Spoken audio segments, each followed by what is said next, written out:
Hello traders and welcome to the Friday wrap-up. August 28th, 2015, on a Friday after the New York close.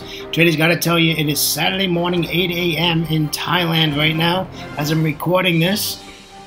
Great to be with you. It looks like we got some cloudy skies, but it looks like the sun's coming out. Looks like it's going to be a beautiful weekend. I hope so. I have a party to go to on the beach today, so I'm sort of looking forward to that. And yeah, looking good, looking good. Look like it's going to be a nice hot day today. Traders, this is brought to you through FXCL Excellence in Trading. If you would, please come visit our website at fxclearing.com. It's a great website. It's got a nice economic account. It's got a lot of opportunities, a lot of training. And of course, you can get a demo and a live account. And yeah, let's go take a look, take a visit. You'll enjoy yourself.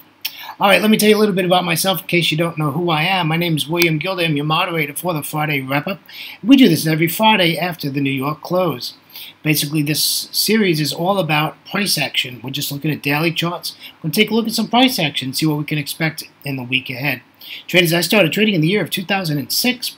2008, I retired from a wonderful 27-year career as a fighter paramedic out of the great state of Florida. 9 days later, came to Thailand for a 3-month holiday, and well, 8 years later, and I'm still in Thailand. It's a great time zone to be trading the Forex markets. As you know, the Forex markets are 24 hours a day, and I get to trade all 3 sessions. Now, New York, I only do about 3 sessions because that brings me up to almost 11 p.m. And I still get a good night's rest. I get 6 hours, I'm fine. 7 hours, I'm fine. And up and ready to go by 5:30, 6 in the morning, and at my charts by 7. I try to get in front of my charts before 7 because that is the Tokyo Open. Traders, I trade and I look at fundamentals and I look at technicals, and I'm looking for opportunities so the probabilities are on my side to be successful in my trading results. So we're trying to get more wins than losses, right? That's what it's all about. Boy, I missed a trade yesterday. I missed a Euro trade. I knew I should have jumped into it, and I did not. And man, that thing just dumped, really dumped. I went out last night, it was my Friday night, and man, went out and came back and looked at the charts, and I was like, oh, why didn't I get in this? Easy 100 pip trade in like 3 hours. Really nice. All right, well, let's get moving to the risk disclaimer, the legal stuff. Forex trading has a large potential of rewards, but also a large potential of risk. You must be aware of the risks and be willing to accept them in order to invest in the Forex market. Traders, most importantly, very, very important, please do not trade with money you cannot afford to lose. Traders, always remember that past performance of any trading system or methodology is not necessarily indicative of future results. Commentary for the week. Well, I thought it was a pretty good trading week. Not a lot of hoopla with China's situation with devaluing their currency, and I thought it was a pretty good trading week. I thought, we didn't have a lot of data come out this week, so it was a pretty low data week. And yeah, in fact, I actually took a news trade this week and ended up making 46 pips on a news trade. So yeah, it was a good trading week. I missed some big trades though, and I do an Asia session in a live trading room. So, you do miss trades. And, when you're a moderator and, you do miss trades, there's no doubt about it. So I missed a couple of good ones that I really want to kick myself. And I missed, like I said yesterday, I really missed a really nice Euro trade. Let's take a look at the indices real quick. Just to show you that, it's just amazing. Now, of course, everything is closed, but the Nikkei 225 closed positive 3.03%. The S&P 500, the S&P ASX 200 out of Australia closed up 0.58%. The Shanghai closed up 4.94%. The Hang Seng out of Hong Kong closed negative 1.04%, and the Kospi out of Seoul closed up at 1.56%. And that was Asia. Let's head on over to the U.S. The U.S. 30 closed up 0.07%. The S&P 500 closed up 0.06%. The Nasdaq closed up 0.32%. The small cap 2000 closed up 1%. So that's what's going on there. What happened in The Eurozone, the DAX closed down barely negative 0.17%. The FTSE 100 was up 0.90%. The CAC 40 out of Paris was up 0.36%. The Euro Stoxx 50 was up 0.18%. So, yep, that's what's going on with the indices this week. Thought I'd just let you know what's going on there. I think it's good to keep up on that and keep an eye on what's going on. Traders, we got about 20 charts to look at today, so let's keep moving pretty quick here. Next week, looking forward to it. Monday's a European holiday, so of course I will be trading and I will be in front of my desk.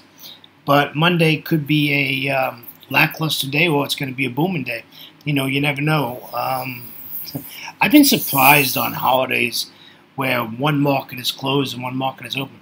The only one that I really realized was like when Germany's closed, like nothing happens. Like nothing happens. Like it's like it is really quiet. So Monday might be a day off. All right, let's get to the daily charts. Remember, every single candle on these charts are 24 hours in duration. So let's get started. Here's the dollar Swiss. I don't trade the dollar Swiss as much as I should. I know a lot of people made some really good money on this upswing earlier in the month, and then this thing just came tumbling down. And here we are back up again, right? And we knew this because this was dollar strength. Why do you think we have a red candle here? Yeah, profit taking, right? We're coming to the end of the month. Tuesday's the end of the month. Monday's a European holiday. Yeah, profit taking. These are profits. People taking profits. Now, this, I bet if you fib this, this is probably 76% fib right here. Also, you got some stuff, resistance on the left side of the chart. Always look at the left side of the chart, my friends. So what am I expecting? I'm expecting probably this to come back and then come back up again. So I'm expecting this to come back probably down to the 200 and then come back up again. Or it's just going to continue to the upside. We'll see how that goes. But the dollar is strong. And remember, the Swissy is not. So the dollar is strong. This is all dollar generated, right? All right. Let's keep going. Here's the pound dollar. I love trading the pound. And this is a perfect example of, that was Monday. Remember, that was the last day of where we had, wasn't that the day the Dow closed 1,700 points to the negative? And then all of a sudden, Tuesday, Wednesday, Thursday, and Friday, we closed with dollar strength, and it's been that way ever since. Thank goodness, because I do trade another instrument in the New York session. Oh, it's no secret. I trade options in the New York session. So, yeah, I would like to see that dollar strength. I've got some options open that expired yesterday. So, well, expired. If you're in the States on the East Coast, it's 20 minutes to 11. So, yeah. They actually expire on Saturday, by the way. And so I won't be able to see my results until actually Sunday before I can actually go into my platform and see how my options made out. But I can go to the charts and take a look. That'll give me a good idea what's happening. Even though I have to say I was up, it's amazing, modern technology and I just put my iPhone on, put on my platform, and there it was, boom. I saw exactly what was going on. It was pretty nice. All right, let's keep moving. We've got a lot of stuff to do. Here's the euro dollar. This is typical. Don't expect anything different here. 1, 2, 3, 4. Down we go. Dollar strength. Thank you very much. And what do I expect? I expect this to continue. I don't expect anything else to happen unless something really comes out of this Simpson Hall symposium that's going on this weekend, which I don't think nothing's going to happen because apparently the FOMC chairwoman Yellen didn't show up, and her second in command, which is the New York FOMC person, which is Dudley, didn't show up either. So they sent Fisher, right? So they didn't send anybody with any high ranking to this Simpson Hall symposium, and I think it's pretty funny myself, meaning that, I guess it's not that important to them. But I'd like to Google that and find out when was the last time the FOMC chairperson didn't show up to Simpson Hall. Bernanke was always there, Greenspan was always there, so it's pretty weird that they're not there. And yes, I do expect them to raise interest rates in September. especially if we get a good NFP. I think it's a done deal. GDP came out so good for the states this week. I just think it's inevitable that in September they're going to raise interest rates. All right, so what's our trade plan? Our trade plan is we're going to follow this as we go down to a lower time frame, and we get to our 1 hour time frame or 30 time frame. I don't trade the 15. It's just too noisy for me. It just drives me crazy. So I do my analysis on my 1 hour and my 4 hour, and of course my daily, and then I enter and exit my trades on my a 30-minute chart. All right, folks, if you do not have a dollar chart on your platform, such as the platform that I'm currently showing you, they do not have a dollar chart. So, and that probably the reason is because they don't accept Canadian or U.S. residents to join their platform. So, good reason not to have a dollar chart on their platform, right? So, anyhow, what am I expecting here? This is dollar strength, right? So this is just showing you that the dollar is extremely strong, and I see no reason why it should remain that way. And next week is NFP week. So we have a European holiday on Monday, and then we have FOMP on, NFP on Friday. So, yeah, so I expect dollar strength to continue. No reason not to, unless something comes out, which can always happen. Here's a dollar CAD. Looney's been a little loony lately. They don't call it the loony for nothing. Yeah, really strange here that we had 2 down days, which is basically showing dollar weakness. But I think that was CAD strength, is what I think that was, and I don't think that was CAD dollar strength. I think that was like CAD New Zealand strength, or somewhere in that where that happened, and why we're seeing that, and we'll see that when we get to the New Zealand charts. All right, let's head on over to the Aussie dollar, which is one of my favorite pairs to trade. You know, for the last, I don't know, it's got to be over a year now. Just sell it. Just sell it. You know, if you get an up day, you get an up day. Don't, put your trade plan in to sell it. If it doesn't work out, don't get into it. Don't be counter trend trading the Aussie dollar. You're going to get stung by the bee, right? You're going to end up giving money to your broker, and there's no reason to do that. No reason to get stung by the bee. So yeah, so you want to sell the Aussie dollar. Period. End of story. Look at how nice stair step this is. Stair step, fib, sideways, down, right, down. What does it do? Comes back up. What does it do? Comes back down, sideways, and then down again. I mean, just now you're saying, well, that's not a really big down move, right? One big red candle. Yeah, but that one big red candle is probably 100 pips. So remember, we're looking at a daily chart, folks. So you have to take that into consideration. When you see this move to the downside here, right? This is a down move. This is a daily chart. These are hundreds of pips. It goes sideways, comes back up, fibs, right? What does it do? Turns around, comes back down, goes sideways, and then dumps again. So, just realize what we're looking at. We're looking at daily charts. But what do I want to do for next week? Well, all I want to do is sell it. And next week, we have a lot of Aussie data coming out. So keep that on you might want to take a note of that. Next week, we have a lot of Aussie dollar news coming out. A lot of Aussie data coming out next week. Euro pound. I never used to pay attention to this. And in the last 2 months, I've started to pay attention to the euro pound. I used to just use it as a tool. But you can see that the pound is much stronger than the euro. And there she goes. There's your 4 days of pound strength. And down she flew, right? All right, here's your Euro Aussie. I love trading this pair. I trade this pair a lot, and I miss this big trade. This was really, if you were trading the daily chart and you saw that big spike in a red candle and you didn't jump in there, you just lost opportunity. You didn't have to do anything for 4 days, right? 1, 2, 3, 4. This closed on Monday.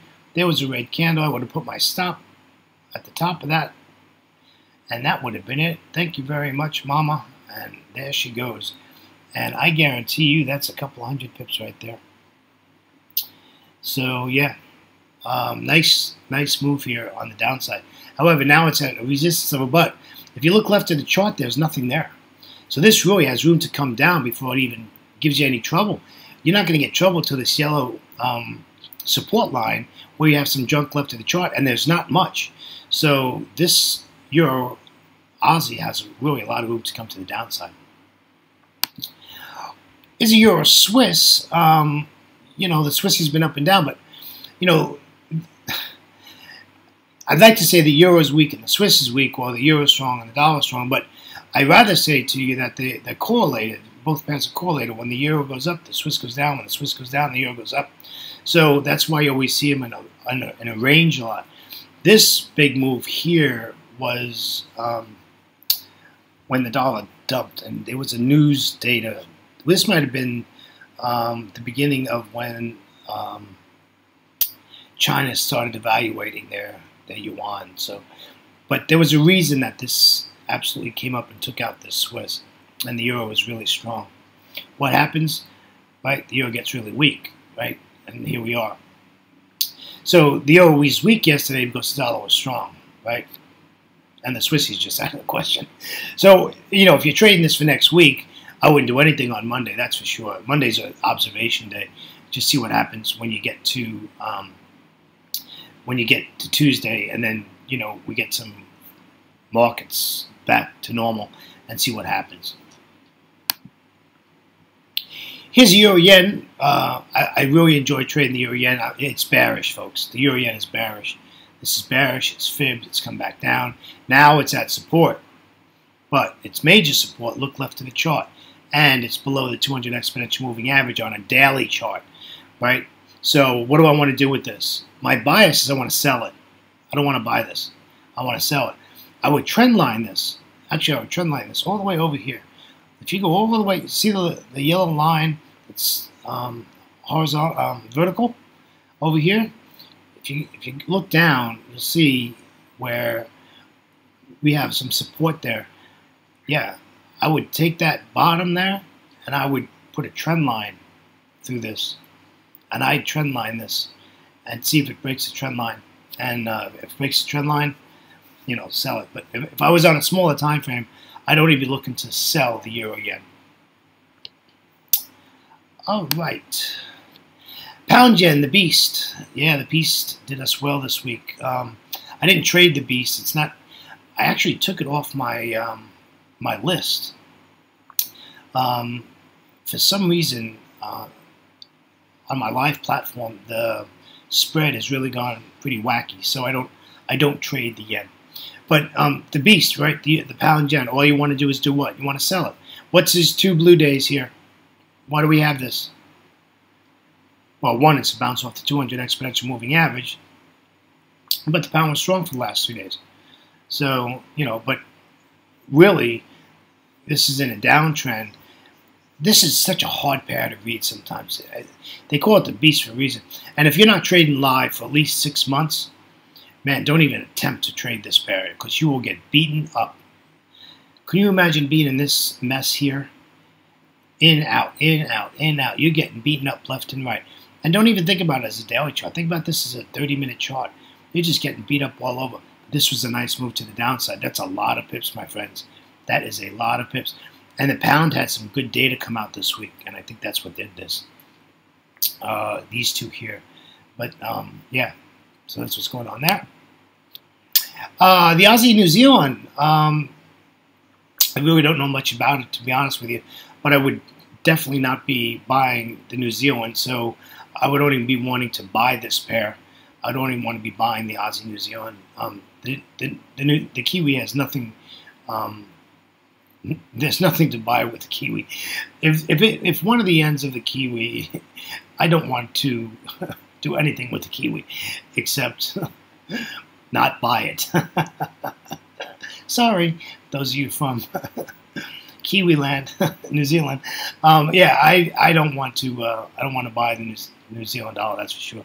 So yeah, so this is a buy, and of course we had 5 days. This was an update, and apparently this just came down here, and then away she went. So for the last week, it's been basically higher highs and higher lows, and I expect that to continue. Here's an Aussie CAD. You know, you can see that the Aussie is strong, CAD is weak, as it was on charts before, and here we are, right? So I want to buy the Aussie, right? I want to buy the Aussie. It's weak, right?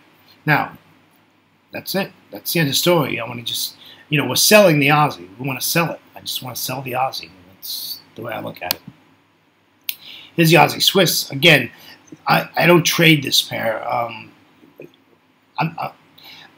don't trade the Swiss pairs a lot, so I don't know a lot about them. But you know, again, you can see the Aussie is strong.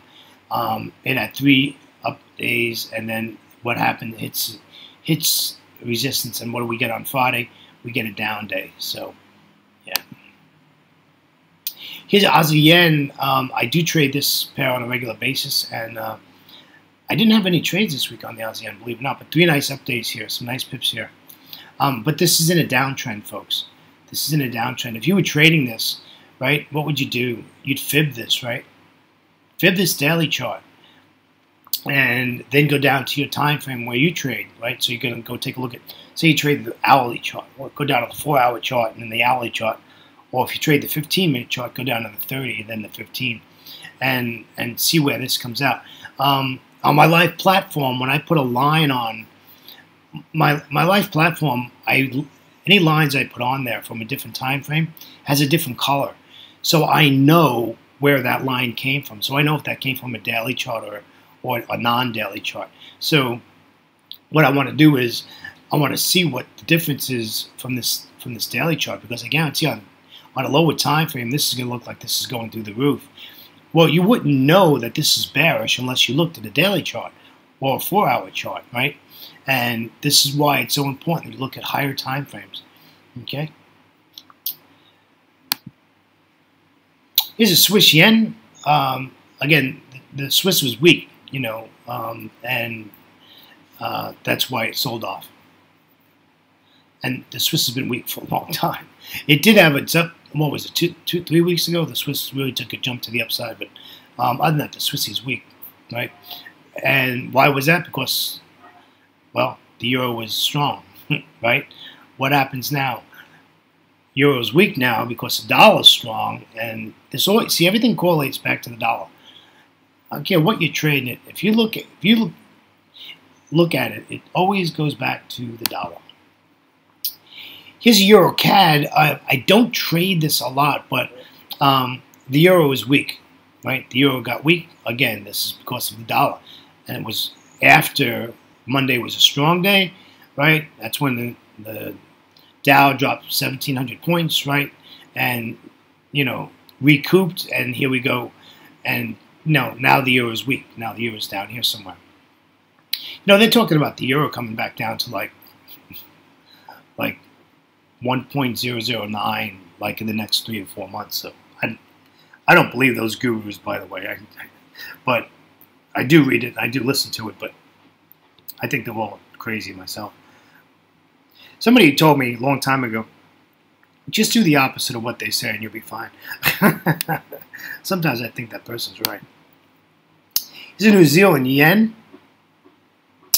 Yeah, the yen, you know, the yen is in a disastrous state. So here you had basically 4 days of an up move from the New Zealand dollar, because the New Zealand to the yen is strong, right? But this is a bearish chart. This is a bearish chart.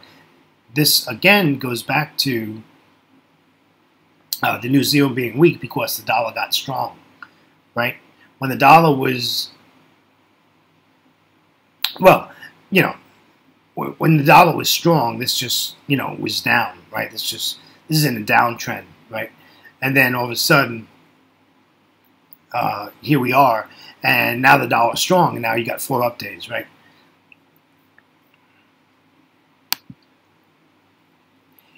One of my favorite pairs to trade is the New Zealand dollar. I love trading the New Zealand dollar, and unfortunately on my live trading platform, they don't have a lot. I listened to a trading room, and one of the guys in that trading room trades the New Zealand CAD, and has done like really well this week. Really made some big pips. So, but here, these are indecision candles, right? Indecision. Okay, that's a decision candle, but indecision. You have all these indecisions that support. The problem is the dollar is strong, so I'm expecting this is going to end up either pulling back, fibbing, and then pulling back. But I don't see this like coming up now. You know what I'm saying? But these are all indecision candles. This is a week of indecision candles here. It's kind of funny if you think about it. So then these, other than this big move on Monday, which we knew about, when the Dow dropped 1,700 points, and then recouped it, which was really the funny part of the whole thing. Actually recouped it. It's kind of funny. I think that's the first time that happened since 2008. So it's pretty crazy. All right, traders, that wraps up the Friday wrap-up. Sorry it took so long. Wow, we're almost 26 minutes into this video. There's a lot of charts to go over on the Friday wrap-up. Traders, on behalf of myself, William Gilday, and our great friends at FXCL Excellence in Trading, please come visit our site at fxclearing.com for your trading solutions. Traders, have a great weekend. Enjoy spending time with loved ones, friends, neighbors, and even the guy driving down the road. Just wave your hand to him and say hello, and just be nice, and have a great weekend. Take care, traders. We'll catch you for the market opening preview at the next Asia session every single trading day before the London Open. Take care now. Bye-bye.